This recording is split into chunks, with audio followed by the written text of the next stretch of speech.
Imagine, for a moment, standing in the shadow of the Great Pyramid of Giza. It has stood there, defiant against the wind and sand for 4,500 years. If you were to walk into a museum today, you could look through a glass case and read the actual clay tablets of the ancient Sumerians. You can read their tax receipts, their laws, even their complaints about the quality of copper written 5 millennia ago. These civilizations built on stone, on clay, on parchment, materials that exist physically, independently, and stubbornly in the real world. Now, look at your smartphone. Look at the thousands of photos, the emails, the messages, the banking apps that define your entire existence. We tell ourselves that we are the most advanced civilization in history because we record everything. We generate 2.5 quintillion bytes of data every single day. We are drowning in information. But here's the terrifying paradox that few people are willing to admit. We are building a civilization on quicksand. While the stone tablets of Babylon survive fires, floods, and wars, your digital life is hanging by a thread so thin it is almost invisible. A change in file format, a server crash, a missed payment, or a simple magnetic pulse could wipe it all away. We assume the internet is written in ink. It is not. It is written in water. And we are rapidly approaching a cliff edge that historians and computer scientists call the digital dark age. The terrifying reality is not that we are recording too little, but that we are creating a history that is designed to self-destruct. To understand why we are facing this crisis, we have to look at the man who helped build the very foundation of our digital world.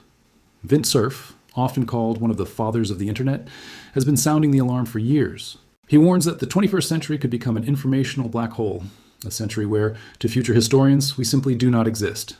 The problem lies in the fundamental difference between analog and digital preservation. If you find a letter written by your great-grandfather in an attic, you need only one thing to access that information: your eyes. The information is biologically accessible. It requires no mediation. Digital information is different. It is fragile. To read a single digital file, you need a complex chain of dependencies to function perfectly. You need the hardware to read the media. You need the operating system to recognize the hardware. You need the specific software application to decode the file. And underpinning it all, you need a constant, stable supply of electricity. If any single link in that chain breaks, the data doesn't just degrade, it vanishes. It becomes a string of nonsensical ones and zeros that mean absolutely nothing. We have convinced ourselves that the cloud is the solution. We treat the cloud like a magical library in the sky that preserves our memories forever.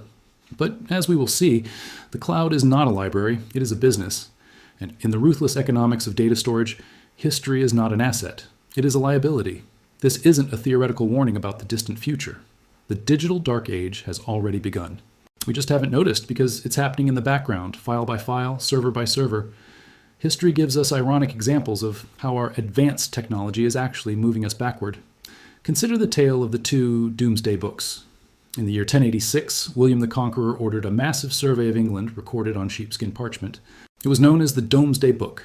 Nearly 900 years later, in 1986, the BBC decided to launch an ambitious project to create a modern version. They gathered photos, maps, and stories from 1 million people across Britain. It was a technological marvel, costing millions of pounds, and it was stored on the most cutting-edge storage format of the time, the Laserdisc. Here's the punchline. Today you can walk into the British National Archives and still read the original sheepskin book from 1086, perfectly fine. But the 1986 digital version? 15 years after it was made, it was virtually useless. The computers capable of running the custom software were obsolete, and the Laserdisc drives were broken. A 900-year-old dead sheep outlasted the pinnacle of 20th century technology.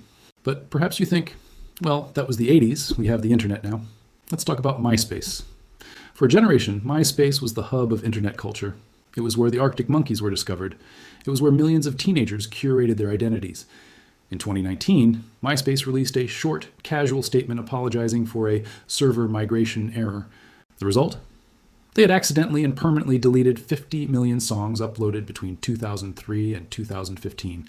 12 years of creative work from 14 million artists, gone. Just like that. No backup, no archive.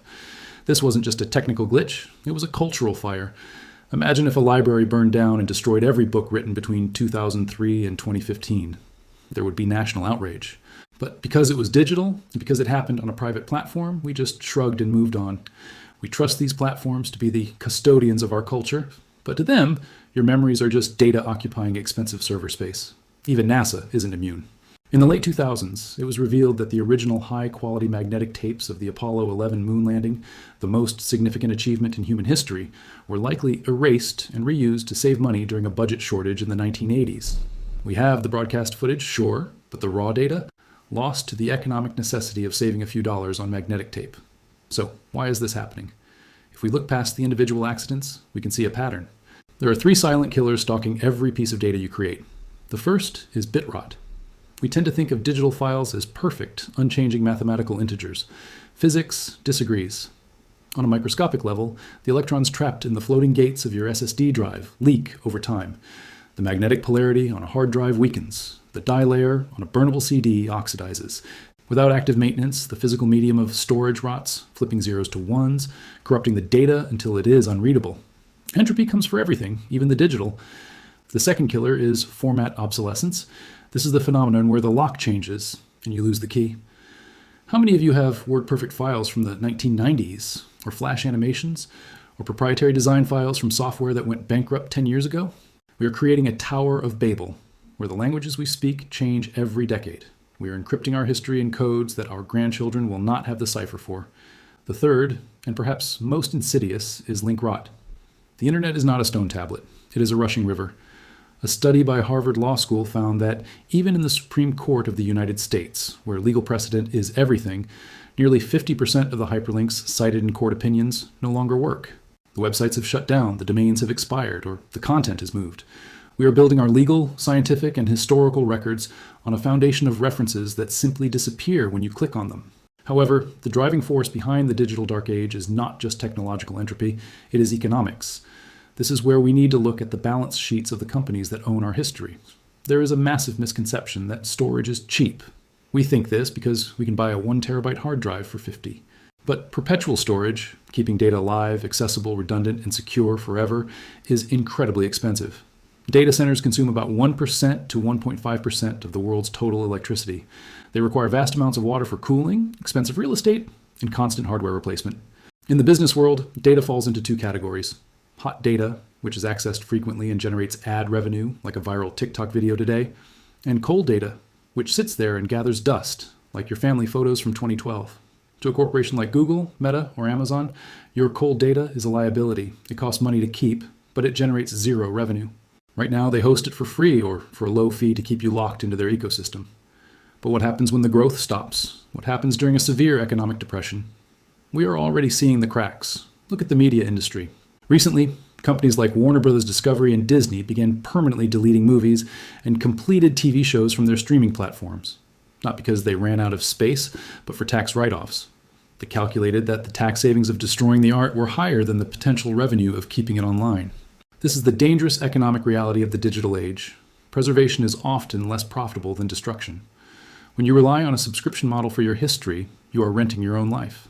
And if the landlord decides the rent isn't worth it, or if the landlord goes bankrupt, you are evicted. History is evicted. We have centralized the entire memory of the human species into the hands of a few private corporations. And corporations have an average lifespan of roughly 40 to 50 years. The pyramids were built by pharaohs who intended to live forever. Google is built by shareholders who need to beat quarterly earnings expectations. Now, let's escalate this to the worst case scenario. The fragility we've discussed so far assumes a stable society. But what if the lights go out? In 1859, a massive geomagnetic storm known as the Carrington event hit the Earth. It was so powerful that telegraph operators reported sparks flying from their equipment, and the northern lights were visible as far south as the Caribbean. If a Carrington-level event were to hit Earth today, and NASA predicts the probability is about 12% per decade, it wouldn't just be sparks. It would be the digital apocalypse. Massive solar flares could fry the transformers that backbone our electrical grids and scramble the magnetic data on unshielded hard drives. In an instant, the cloud evaporates. Imagine waking up to a world where not only can you not check Instagram, but the bank doesn't know how much money you have, the hospital cannot access your medical history to know your blood type, the supply chains that feed cities freeze because the digital ledgers coordinating them are inaccessible. We would be thrown back to the pre-industrial age, but with a handicap that our ancestors didn't have. We have forgotten how to function without the digital layer. We have outsourced our memory, our navigation, and our logic to silicon. If our digital civilization collapses, we leave nothing behind. No ruins for future archaeologists to study, just millions of blank black rectangles of glass and plastic. The 21st century would be a blank page in the book of humanity, a silence where the loudest generation in history used to be. This paints a bleak picture, but it is a necessary one. We need to wake up from the dream that digital equals immortal. So, what is the solution? Should we abandon technology? Of course not. But we must stop treating the internet as an archive. The internet is a telephone. It is for communication, not preservation. The irony of our high-tech age is that the most advanced data storage solution we have is also the oldest: paper, film, and chemistry. If there are photos of your children that you want your great-grandchildren to see, print them out on high-quality archival paper. If you have written a novel, print a physical copy. If you have critical financial or legal documents, do not trust them solely to a hard drive or a cloud password you might forget. We need to decentralize our history. We need to become the archivists of our own lives. Because in the end, if we leave our legacy in the hands of algorithms and shareholders, we are destined to be forgotten. We are building a brilliant, flashing, high-speed world. But unless we take steps to anchor it in the physical realm, we are just writing on the surface of water. This is a reminder that while technology moves forward, the laws of physics and economics remain undefeated. If you found this analysis valuable and want to understand the deep structural forces shaping our economy and our future, make sure you subscribe to Channel E. We don't just cover the news, we uncover the patterns. Don't let your understanding of the world suffer from link rot. I'll see you in the next video.